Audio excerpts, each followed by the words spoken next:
지금 지난번에 그런 우리가 공급 얘기를 하지만 이게 지금 요번 정부에서 한 270만 그렇죠. 호 지금 계획들 하고 있잖아요. 뭐 인허가다라는 것을 계속 강조를 하고 있는데 어떻게 공급 계획 순항을 할까요? 어떻습니까?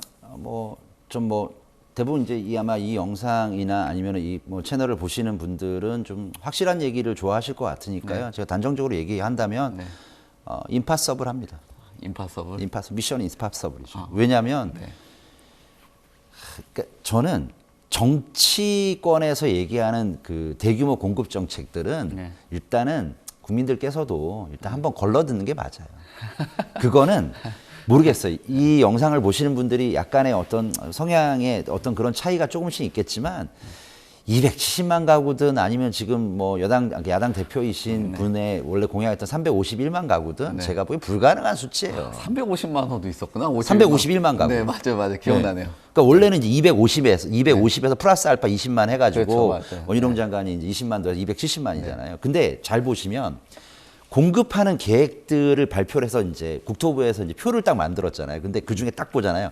맨 밑에 뭐냐면 270만 가구 중에 뭐 재개발 재건축 관련된 정비 사업에 몇만 가구, 그 다음에 또 뭐 상기 신도시 관련한 것도 몇만 가구, 그 다음에 국공유지 유유부지 활용해가지고 이제 하는 것들 이제 몇만 가구 있는데 맨 끝에 보면 기타가 130이에요.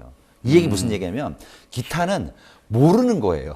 그들도 본인들도 모르는 거예요. 뭘 어떻게 하겠다라는 것도 아니고 그리고 또 하나 되게 이제 뭐 약간 이거는 조삼모사 같은 얘기일 수 있는데 특히 재개발 재건축 같은 정비 사업으로 공급하는 건 이거는 공급 안 늘어나거든요.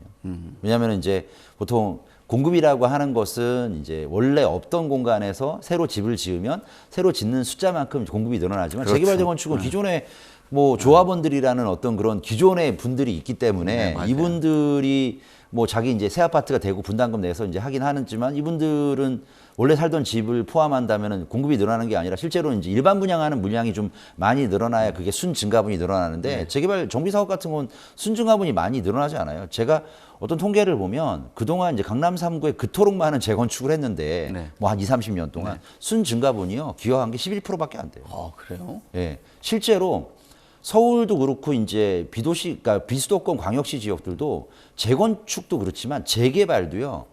거의 순증가분이 별로 많지 않을 거예요. 아마 신림뉴타운 같은 데도 좀 요즘 뭐 최근에 이제 뒤늦게 많이 하긴 하는 뭐 관심을 받고 많이들 뭐 하셨던 것 같은데 거기도 지금 현재 있는 세대 수가 6천 가구가 넘거든요.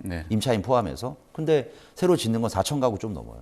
오히려 가구 수가 줄어요. 그러니까 집은 퀄리티가 높아지는지 모르겠지만 그러니까 서민들이 살 수 있는 거주 공간의 절대적인 수치는 정비 사업으로 늘릴 수 없어요. 그러면 예를 들어서 270만 가구 중에 130만 가구는 잘 모르겠는데요. 그러니까 그걸 빼버리고 그다음에 정비 사업에 공급되는 것들 중에 그 중에 만약에 정비 사업으로 50만 가구가 된다고 했을 때 그 중에 아마 순증가분 기껏해봐야 거기서 한 10만 가구, 15만 가구 한다면 실제로 많이 안 늘어나고요. 또 하나 과연 지금 270만 가구라든가 이런 부분들을 공급하는 게 적절하냐는 얘기인데 우리가 이제 공급을 왜 하겠습니까? 공급은 집이 없는 서민들이 내 집 마련을 하기 위해서 공급 부족 얘기가 나오기도 하고 공급이 부족하니까 한정된 자원인 집을 사다 보니까 그 집이 계속 부족한 공급 때문에 수요자가 몰리고 그 집값이 계속 오르고 이렇기 때문에 집을 많이 지어준다 된다고 얘기하잖아요. 근데 그 작년 이맘때 또 공급 부족 얘기했잖아요. 근데 지금 공급 부족 얘기 없잖아요. 아무도 안 하는 매물이 막 쌓여 있던데요. 네. 그러니까 1년 사이에 어디서 공급이 그 많던 부족한 공급이 어디에서 갑자기 채워져서 공급 부족 얘기가 1년 만에 갑자기 사라졌냐고요. 집을 실제로 지었냐고요. 없잖아요. 무슨 얘기냐면 공급 부족이란 말은 집값 오를 때만 나오는 얘기니까 결국에는 공급 부족이라는 뜻은 무슨 뜻이냐? 실제로 남들이 집을 사서 집값이 오르는데 가만히 있으면 안 될 것 같고 이기에 내 집 마련을 하거나 아니면 내가 뭐 평수 갈아타기라든가 지역 갈아타기를 하고 싶은데 실제로 가보니까 내가 생각했던 금액보다 너무 비싸져 가지고 갈아타기 불가능한 나의 사고 싶은 욕구와 욕망을 채울 공급이 없었던 거지 실제로 살 집이 없었던 건 아니지 않겠습니까? 명확한 듣고 싶어하는 얘기인 것 같은데. 그러니까 한 1년 사이에 어디서 공급이 늘었길래 공급 부족기에 갑자기 쏙 들어갔냐고요. 그리고 또 보면은 가끔 이제 부동산 전문가분들 중에서도 보면은 지역별 수급 얘기 되게 많이 하시는데 네. 그게 아까 그 정도는 그림에서 나무 그림하고 구름 그림일 뿐이고 네. 기본적으로는 바탕화면과 캔버스가 있는 금리와 네. 지역에 대한 어떤 그런 그 지역이 강한 지역이냐 알값이 큰 지역이냐 이런 것들이 훨씬 더 중요한 거고 그 지역의 수급은요 경기가 안 좋으면 그 지역의 수급이 딸려도요 집값 안 올라요.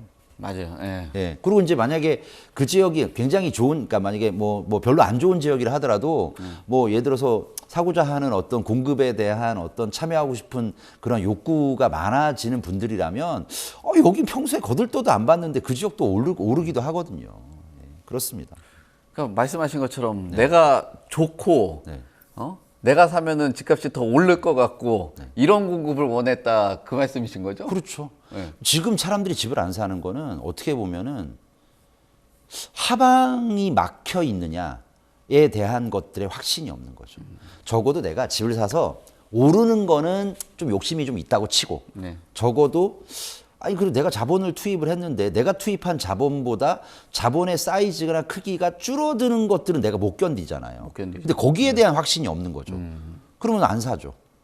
그러니까 공급이 자연스럽게 해결된 거죠. 그러니까 공급이 부족하다는 얘기할 때마다 정부가 과연 매번 우리가 후손들에게 물려줘야 되는 공간일 수도 있는 그린벨트 같은 거 헐어서 매번 이렇게 공급하는 게 과연 바람직하냐. 차라리 그냥 그 직장 출퇴근하기 좋은 곳에 네. 기존에 뭐 도시형 그러니까 도시명 재개발을 하던 이런 네. 초약세권 지역에 뭐 소유주들에게도 조금 인센티브도 주고 거기서 이제 더 추가적인 용적률을 가져올 수 있는 것들 환수할 수 있는 것들을 가져와서 역세권마다 조금씩 그런 것들을 모아 하면 네. 뭐 그래도 뭐 서울만 해도 한 3, 40만 가구 나오거든요. 그러니까 이게 더 적절한 공급 방안이 아니었을까 싶습니다.